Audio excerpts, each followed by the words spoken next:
faisant gueuler si fort qu'ils peuvent gueuler encore. Et à la fin sur 100, et pourtant ils existent, les anarchistes.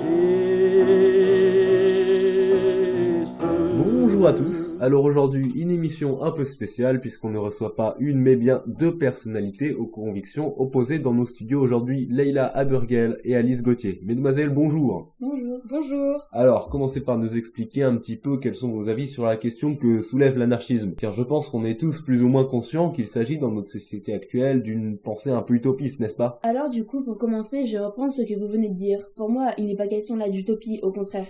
Cette forme de société est même bien plus lucide que toutes celles que nous avons pu voir naître auparavant.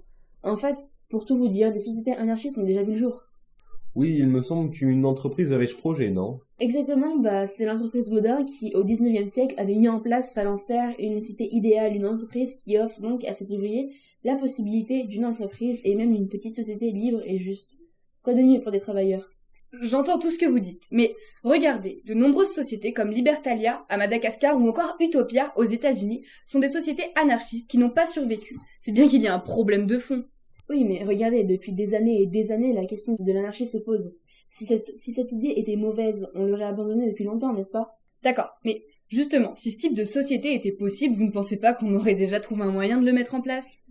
Ça avance petit à petit, regardez, au Moyen-Âge, il y avait la possibilité d'être anarchiste et chrétien. Et au fur et à mesure, on a évolué et on est arrivé à la société hussiste, où là, les gens n'avaient besoin ni d'église ni d'État.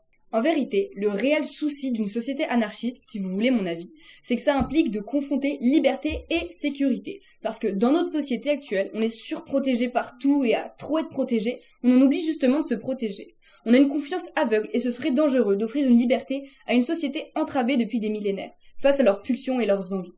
Regardez seulement les attentats à Rafachol, cette violence inouïe de la part des anarchistes et des forces de l'ordre, ou encore les grèves de mai 68 qui ont mené au carnage. Alors, le problème serait que, en fait, on est déjà trop entravé et aliéné pour s'en défaire. L'homme est dangereux sans règles. En réalité, l'homme est dangereux avec. Ah, voilà une nouvelle question à soulever. L'homme est dangereux avec ou sans limite? Et vous, qu'en pensez-vous? Vous pouvez réagir dès maintenant sur le hashtag liberté versus sécurité. Leïla, Alice, merci beaucoup pour ce temps que vous nous avez accordé. Merci à vous. Merci beaucoup.